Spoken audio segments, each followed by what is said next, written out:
From A&E, this is Biography.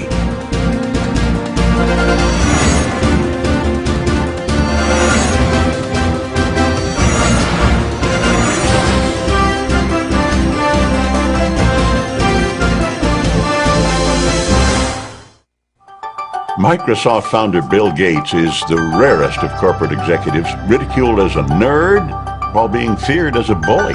The Justice Department accuses Bill Gates of tactics that have unfairly shut out the competition. For Gates, it's another hurdle along the journey that has made him the richest man in the world.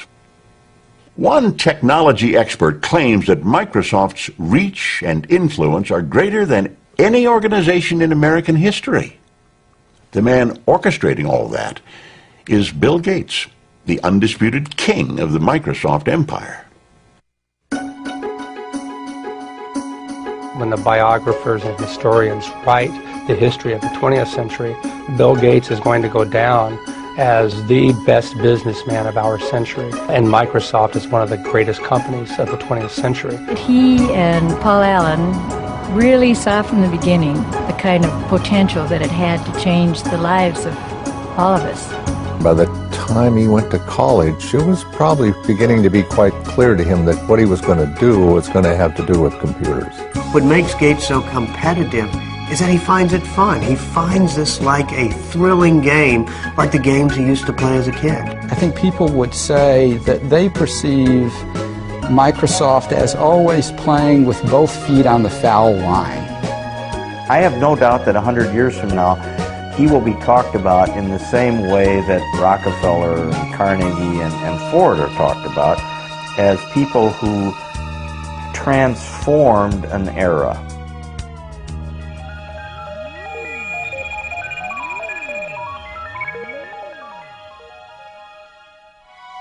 The values that shaped Bill Gates as one of the business titans of the 20th century go back to his roots in the great Northwest.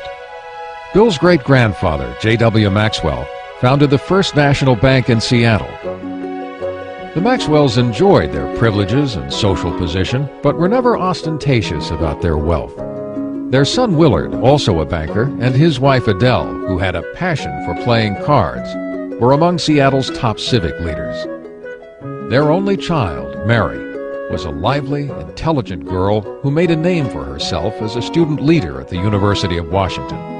Athletic and outgoing, Mary Maxwell was sometimes referred to as Giggles. Her drive and energy struck everyone who came in contact with her. There tends to be a handful that is right at the core of the action. Mary was at the core of the action. Mary was unaffected, straightforward, charming, but immensely determined.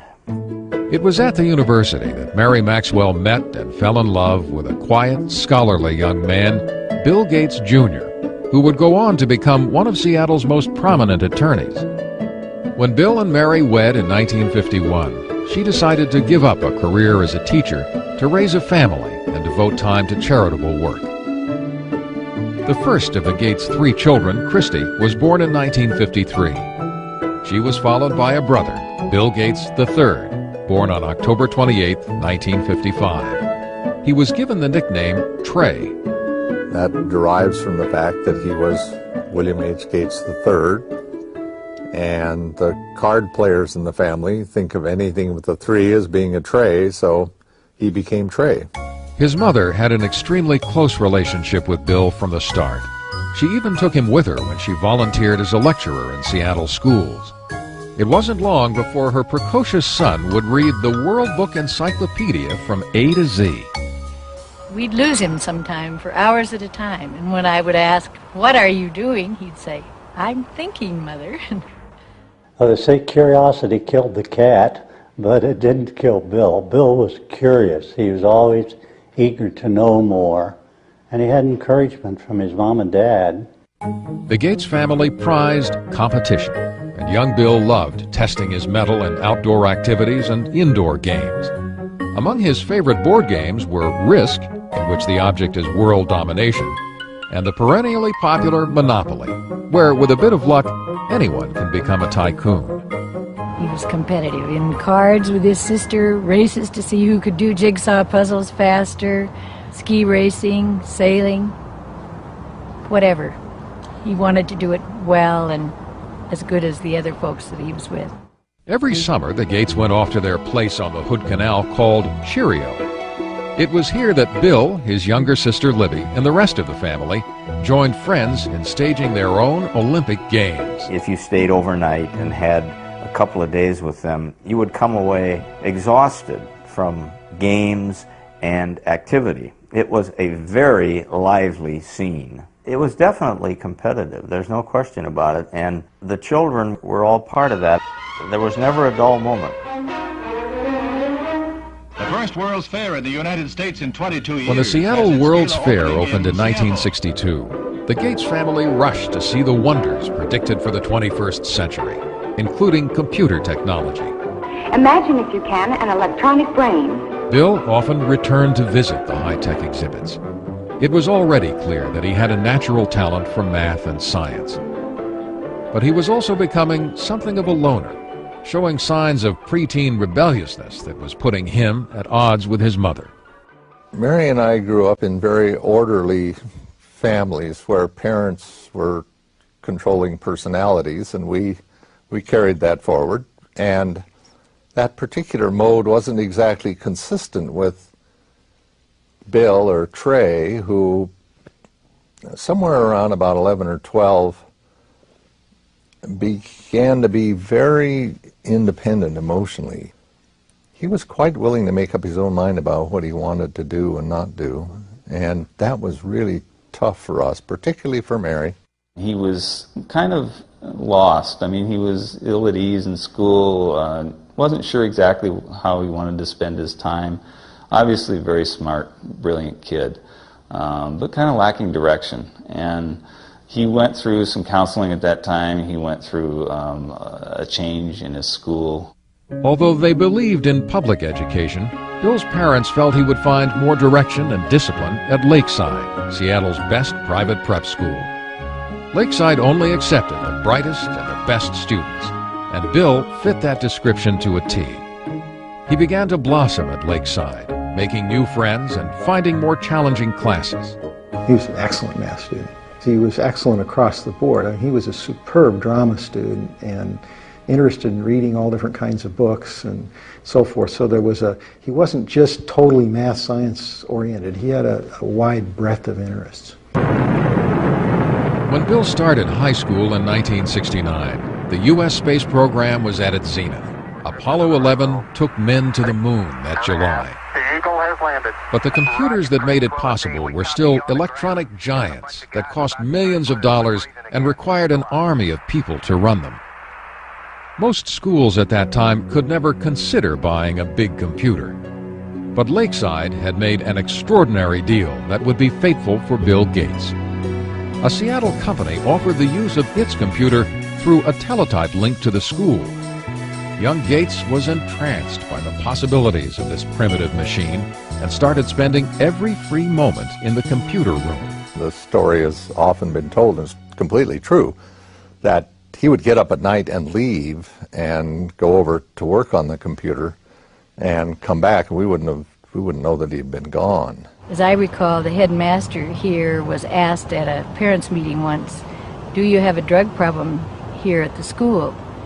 And his response was, "No, I don't think we have a drug problem, but we do have a number of students that are hooked on computers."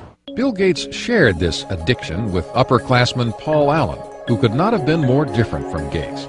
He was not only 2 years older, but substantially larger. Where Allen was quiet and contemplative by nature, Bill could be shrill and confrontational. Nevertheless, this odd couple was destined to make history together. They bonded by writing software code together, and somewhat competitive, Paul Allen and Bill Gates. They every now and then would have fights. At one point, Paul Allen kicked Bill Gates, who was a little bit younger, off of the little group they had who was writing software, but then he realized that he needed Gates back. He couldn't do it without him, and Gates said, "Well, I'm happy to come back, but this time I'm going to be in charge." By 1970, when Bill was just 15, he and Paul Allen went into business together. The two boys netted $20,000 with Trafo-Data, a computerized program they created to measure traffic flow in the Seattle area. Although Bill had the luxury of family money, he was determined from the start to make his own fortune. The father of one of Bill's boyhood friends said Bill always had a nose for the dollar. Even as a kid, he knew the value of a contract, and even had a contract to use his older sister's baseball mitt that was signed in a legal document. In the summer of 1972, at the age of 17, Bill went to Washington, D.C. to work as a Senate page. This exposure to politics and government would come in handy later on. Back home that fall, he took a leave of absence from school when he and Paul Allen got their first real jobs with a computer company. They began talking about starting their own company, but the Gates insisted that their son finish high school and attend college. His mother used to worry that he was socially awkward.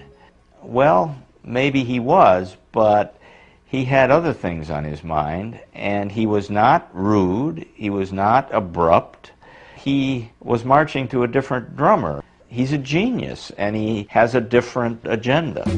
Bill graduated from Lakeside in 1973, and his parents took great pride in his acceptance at Harvard University. But his destiny had already been set in motion, and it was computer-driven.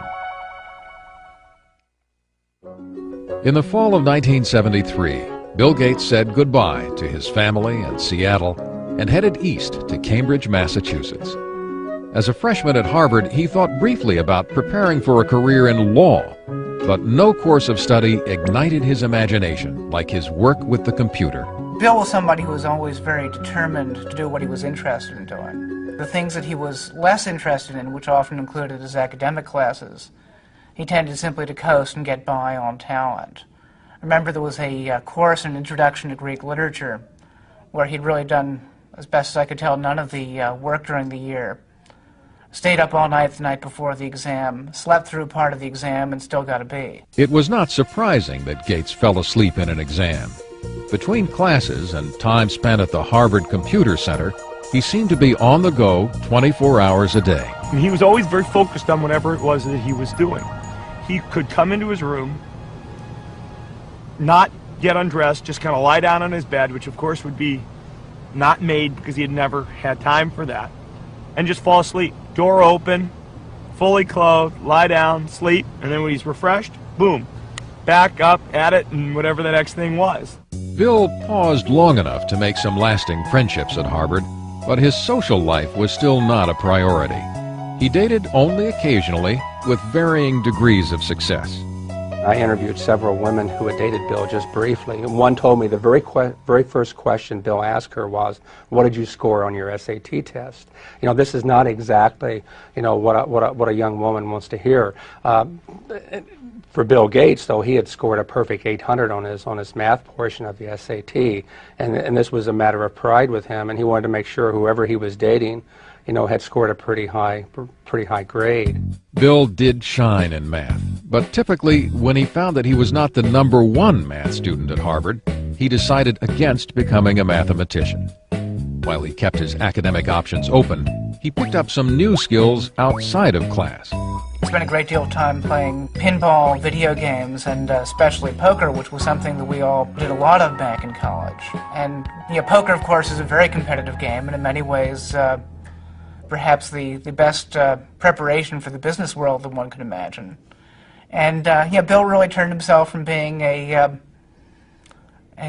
player whom people would take advantage of to a very good poker player. But it was Paul Allen, Bill's former schoolmate and business partner, who delivered Gates' biggest stroke of luck. Allen had moved to Boston from Seattle for a job. In December of 1974, he picked up a magazine in Harvard Square. The cover of Popular Electronics announced the arrival of the world's first mini-computer kit, the Altair 8800. He rushed to show it to Bill. Gates and Allen knew instantly that the day of the personal computer had arrived. They saw that this was going to be an incredible force, an incredible dynamic for the society, and recognized the moment. The Altair was made by a small company in Albuquerque, New Mexico, not far from the former atomic testing grounds at Alamogordo. Ed Roberts, who ran the company, was looking for someone to create software to run on his unique little computer. Gates and Allen convinced him that they were the ones who could do it, and worked day and night at the Harvard Computer Center for 2 months. In February of 1975, Paul Allen went to Albuquerque to test the program he and Gates had completed. When he loaded the Altair with what Bill Gates called the coolest code I ever wrote, it worked. The importance of that moment would have an historic impact on the software industry. I don't think we appreciated the significance of the Albuquerque thing when it first happened, but it didn't take long to realize that they were at the threshold of something that could be quite significant. For 19-year-old Bill Gates, life would never be the same. In the summer of 1975, he and Paul Allen formed Microsoft. Their ongoing work with Ed Roberts' company became so consuming that Bill dropped out of Harvard just before his senior year and moved to Albuquerque. Mary Gates was deeply disappointed by her son's decision. We told him that we'd put some money aside for him to attend school, and if he didn't finish in a few years, we'd have to make some other use of those funds. And by that time, he allowed us out. That would be okay. He'd probably be able to afford to go back if and when the time came. Bill was certain that he'd made the right decision, but making it in software wouldn't be so easy. The personal computer scene at that time was populated by users who were eager to share new information and software without paying for it. It was a practice that put Bill at odds with his peers. Hey, you know, there's a bunch of high school kids and college kids who were doing something very non-mainstream. And Bill was very unpopular because he said, hey guys, don't steal this stuff. We made it and we own it. And that was... yeah, he was one of the business guys in what was a lot of geek hackers. In fact, Gates wrote an open letter to computer hobbyists chastising them about making copies of Microsoft's program. He stated, "As the majority of hobbyists must be aware, most of you steal your software. Hardware must be paid for, but software is something to share. Who cares if the people who worked on it get paid? Is this fair?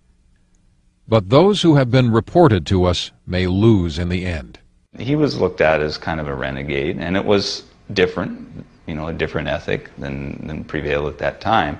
But I'm not sure that the software industry would have evolved in anywhere near the way it has without somebody standing up and saying that that was necessary. Bill had also been battling with Ed Roberts, who considered him spoiled and obnoxious. The two disagreed about almost everything, and Roberts was a formidable adversary. Ed Roberts was a massive man, something like 6'6", weighed 300 pounds. Here Bill Gates was. I mean, he formed Microsoft at age 19, and he looked like he was 13 years old. He was standing up to this bear of a man, going face-to-face with him and screaming and shouting matches. A final confrontation came in May of 1977, when Roberts sold his business, and Gates had to sue to keep the software he and Paul Allen created for the company. Gates won. We take a hard line on software. Microsoft expanded into new software languages, and Gates and Allen started to sell their products to other computer companies. At the end of 1978, with sales approaching the 1 million mark, they moved Microsoft from Albuquerque to Seattle. Bill was glad to be back and went into high gear to promote his hometown company. We always design with the future in mind. Our research people are always tracking the latest in hardware and software technology. It was Bill Gates who was actually the real marketing genius behind Microsoft. Early on, he was the one who was actually going out on the road and trying to sell this company and its software. And oftentimes, he would take his mother with him on these trips. Bill's highly respected and well-connected mother would come to play a pivotal role in his early career. Mary served on a number of corporate boards as well as the University of Washington. She was on the National Board of United Way. Also on the National Board of United Way was the CEO of IBM, which is how her son met the CEO of IBM, through her. What would your ideal home computer be like?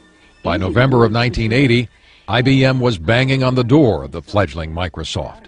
The largest maker of computers in the world now wanted to talk to Gates and Allen about coming up with an operating system for their new line of personal computers.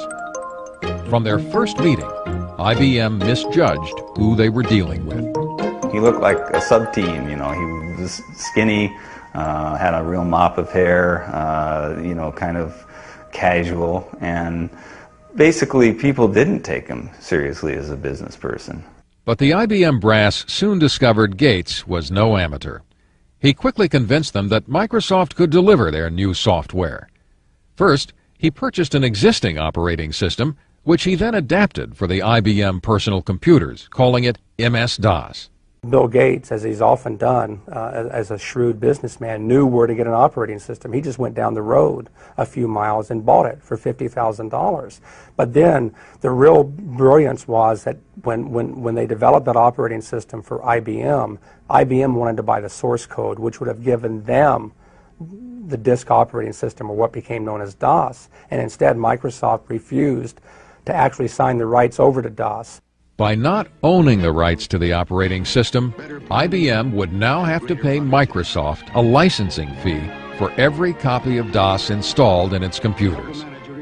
IBM was also about to lose its tremendous edge in computer sales. As other companies introduced personal computers that were cheaper than IBM's, Microsoft was able to sell the same operating system to all of them. There were all kinds of computers that were being conceived at that point in time. And it struck me that I don't know who will win in the hardware business, but Microsoft has a very good chance to win in the software business. Between 1978 and 1981, Microsoft's growth was staggering.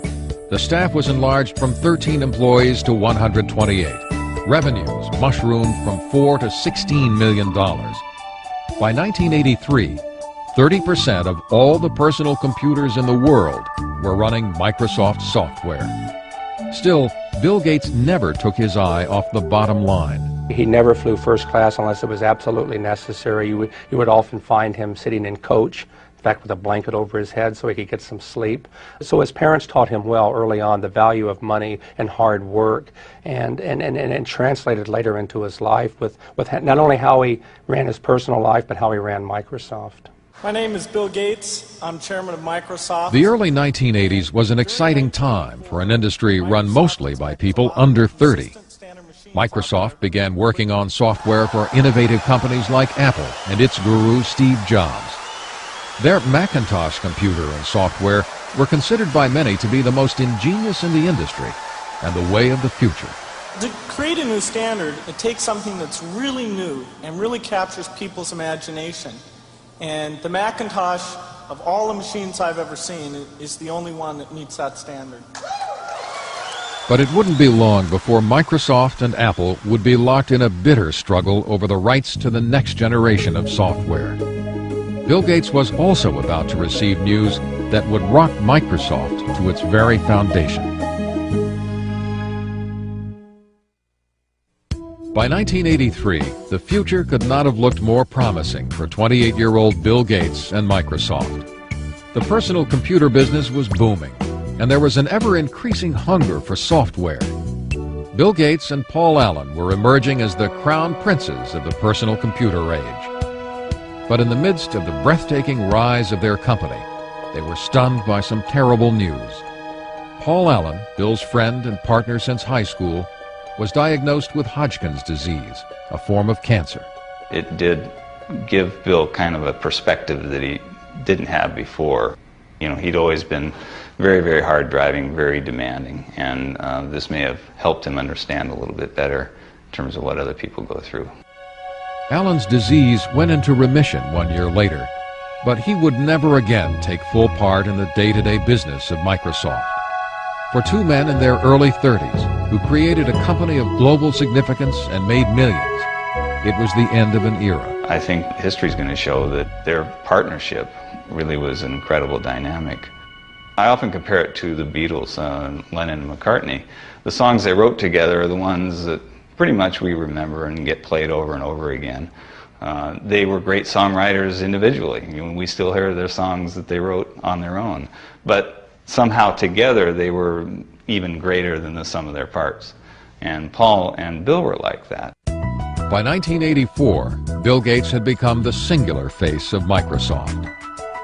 In April of that year, he was heralded by Time magazine as the quintessential representative of a new breed of businessman, one who understood both nuts and bolts technology and corporate strategy. When you work with Bill, you can see that in almost any meeting you're in or anything you're discussing, Bill instantly puts together a profile of all of the cases. What about this? What about this? What about this? What about this? What about this? He almost builds this checklist of everything that can possibly happen in his head in a very structured way, and then he runs through it. Protect mode file system, the super advanced file system. Microsoft was often referred to as a math camp, where Gates' demanding management style kept the creative process churning and sometimes set off heated confrontations. The early Gates would challenge just about anything. He'd call things the stupidest idea you'd ever heard. And part of it was to test, to see, well, okay, if you disagree, you've got to convince me that it's not the stupidest idea in the world. A constant challenging of ideas was required to stay on top in an ever-changing industry. Gates surrounded himself with a team that shared his relentless work ethic. Certainly when we are working to release a software product, we are sleepless in Seattle. There's a story about Bill from Miriam Lubau, his assistant. She was new to the company. She came in one morning and she didn't know if she should call police because there was this guy sleeping under a desk. But it turned out to be Bill.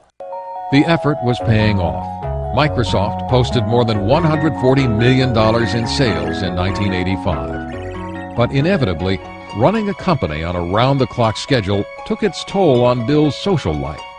He did manage to have one steady girlfriend in Jill Bennett. She told me that it was difficult maintaining a relationship with somebody who was working, 3 days straight without sleep. Oftentimes he would end up on her doorstep, half dead.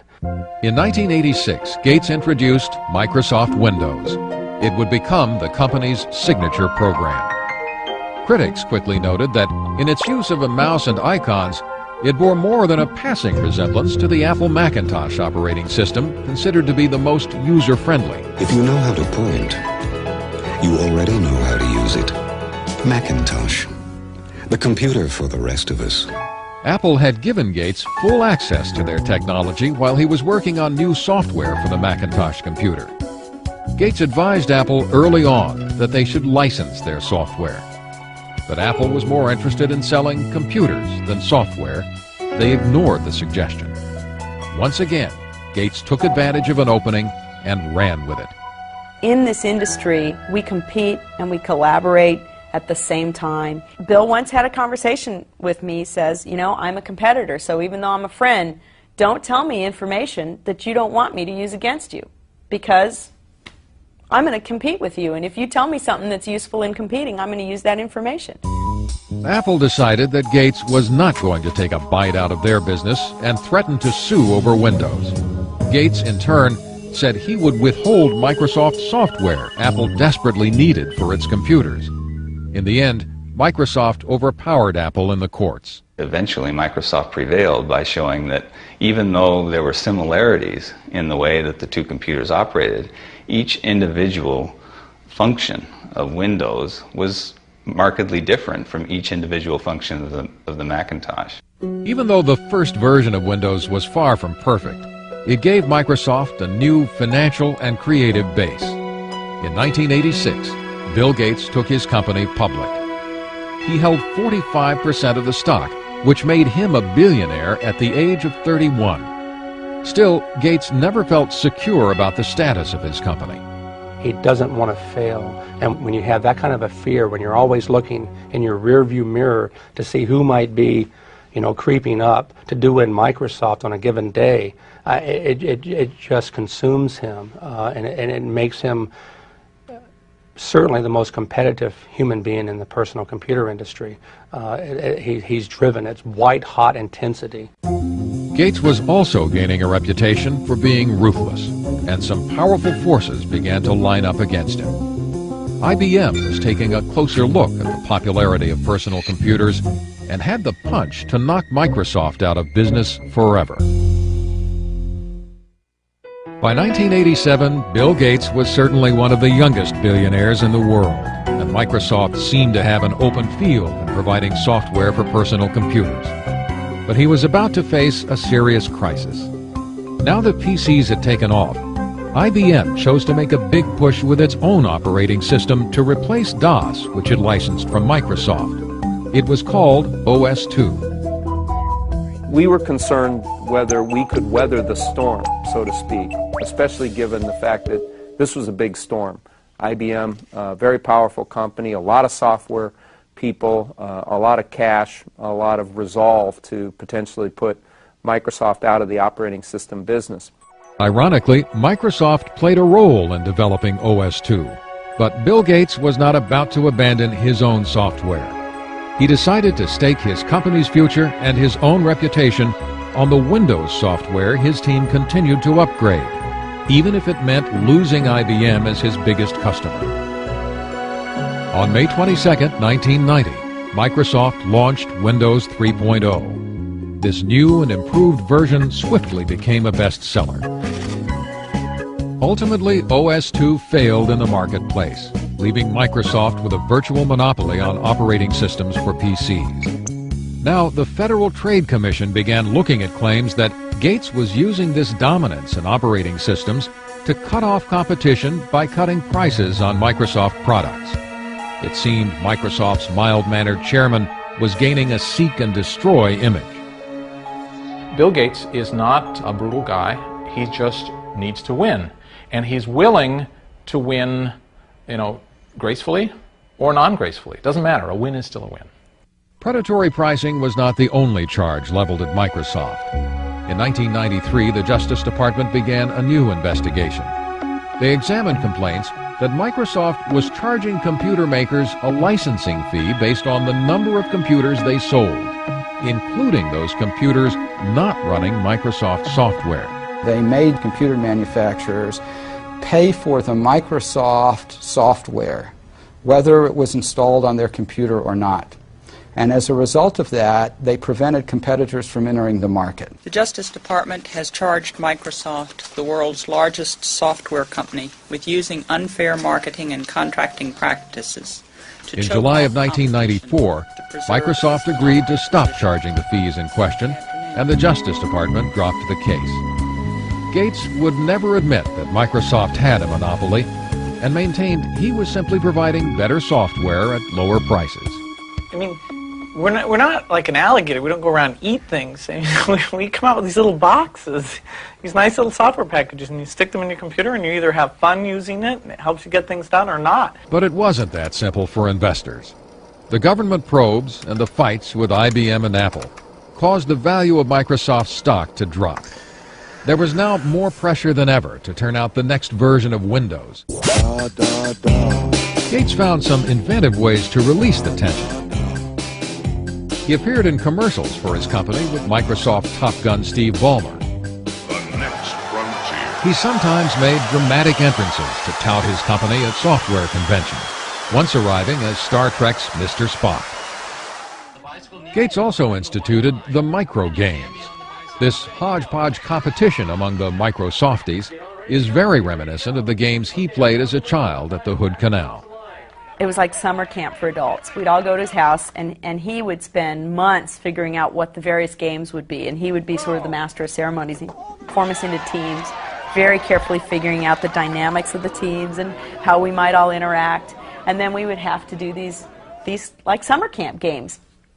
And I met Melinda first at one of those micro games. Melinda was 28-year-old Melinda French, a Duke graduate with an MBA. She'd been working as an executive at Microsoft for several years. It was becoming increasingly clear to Bill's family and friends that she was the woman that the 37-year-old Gates had decided to spend his life with. He dated Melinda for quite a while before they got married, and so I saw them together over the years, and they always looked like they had a very special thing going, a level of intimacy and a level of intellectual connection that just caused sparks. She's a really wonderful person, a perfect match for him.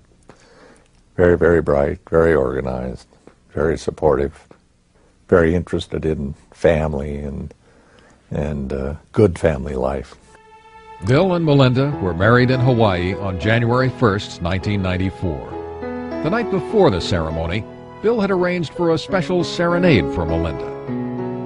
He had Willie Nelson play the night before his wedding, and it was a total surprise. Bill got up and he said, I really love Melinda, and I really want to sing her some songs tonight, and I don't sing that well, and so I asked a friend of mine to come and do a little singing for us, and so it was a big surprise. In Melinda, Bill found a partner who gave him the kind of personal happiness he'd been looking for, and who also understood the professional demands of his business. But only months after his marriage, the joy that Bill shared with his family would turn to heartbreak. His mother, Mary, who had been his most devoted ally, was diagnosed with breast cancer. She died in the early morning of June 10, 1994. Bill rushed home to be at his mother's side. When he came to the house that night, he'd been stopped by the police on the way because he was speeding. And of course, the policeman recognized him. It wasn't the first time he ever got stopped for speeding, by the way. And they looked at him and they said, "What's going on?" Because he said, I was sitting there and the tears were just running down my face. And the policeman said, well, he said to the policeman, "I'm sorry," he said, "my mother just died." And the policeman said, "Well, you go ahead, you go on home, but please slow down a little bit if you don't mind." So he was very deeply affected by his mother's death, as we all were, of course. In the years that followed, Bill would begin to pick up where his mother left off in creating a philanthropic foundation to serve major projects in health and education.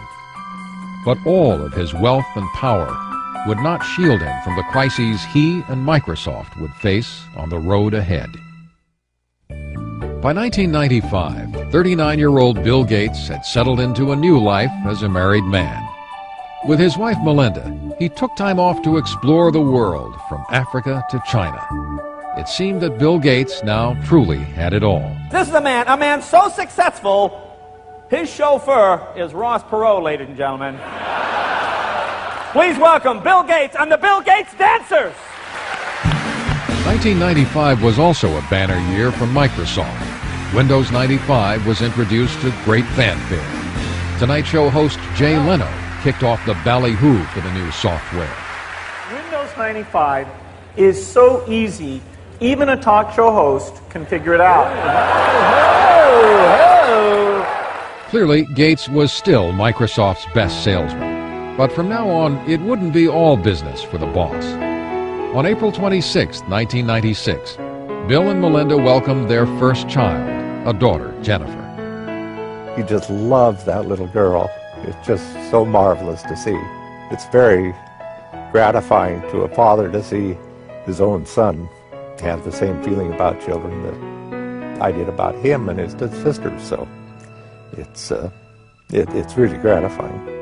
At the age of 42, Bill Gates has become an icon of the American establishment.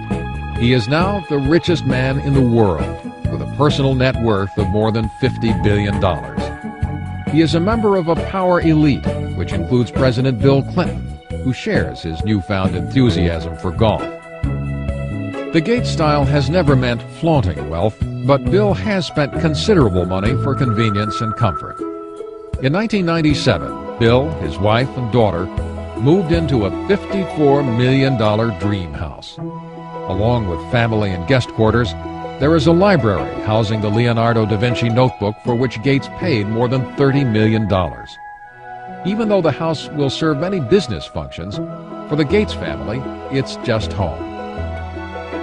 It's a remarkably family-friendly home, given what it is. I remember the first time going there after it was fully finished, walking through it and seeing, little Tykes cars in various places and things like that. I mean, this is not an antiseptic home that you feel afraid to touch anything or sit anywhere. While Bill may live in a high-tech palace, he has maintained the strong sense of public service Mary Gates gave all her children. He has committed himself to giving away the bulk of his fortune with the help of his wife and father, through the William H. Gates Foundations. They've given $200 million for computers in libraries around the country so that others can experience the excitement in computers Gates found as a child. Not everyone in this country can afford access to a computer, and it just makes him realize that offering that kind of access to all citizens, be they 12 years old or 92 years old, will allow everyone to pursue that same excitement that he had as a youngster at Lakeside. Gates and his family have also donated an estimated $800 million for educational projects at colleges and for major medical research. Although he's been criticized for not spending more time and money on philanthropy, at 42, Gates is not ready to give up the helm at Microsoft. The industry keeps changing.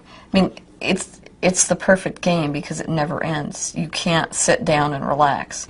In fact, by 1997, Gates found that he was way behind in the exploding Internet market. A company called Netscape was dominating sales of Internet browsers, the software needed to access Internet websites. In some sense, I think the Internet gave Bill a whole new lease on life because it was something new to conquer. Gates set out to close the gap with Netscape by including Explorer, his browser, with every copy of the Windows operating system.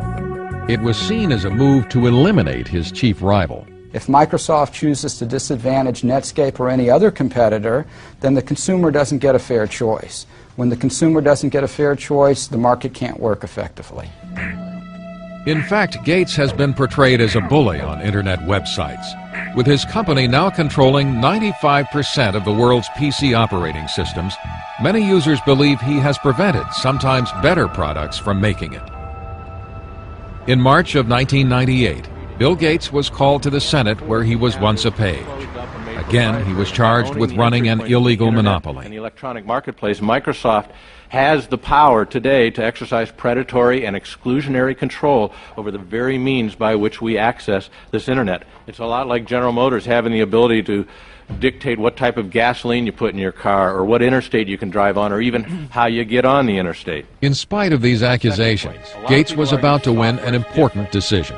An earlier injunction preventing Microsoft from giving away his Internet Explorer with Windows 98 was revoked. But Gates was still not out of the woods. In May of 1998, the Justice Department and 20 states filed an antitrust suit against Microsoft. The legal entanglements may take years to unravel, and the ongoing investigation has taken its toll on the youthful chairman of Microsoft. I think it's been a real punch to the gut for Bill. I've seen him be very emotional and depressed about this, just as I would be. I mean, I've been audited once, and that was pretty awful, and I can imagine this is a lot worse than an IRS audit. Gates may be wounded by the attacks made on him and Microsoft, but his business is still robust, and his customers keep coming back. Looking to the future, he has begun to take his company into new territory. In 1996, he ventured into television for the first time with the 24-hour cable news channel MSNBC. Gates has also begun exploring the use of computer technology in entertainment with Hollywood moguls like Steven Spielberg. But he keeps coming back to his first love, software, with all of its infinite possibilities. Bill Gates is still the competitor he always was. Whether he'll be remembered as a robber baron or the guy who simply built a better mousetrap, no one can deny the lasting impact his life has had on our time. When the biographers and historians write the history of the 20th century, Bill Gates is going to go down as the best businessman of our century, and Microsoft is one of the greatest companies of the 20th century. It's remarkable what this company has managed to do in so short a time. This is one of the great success stories of the 20th century.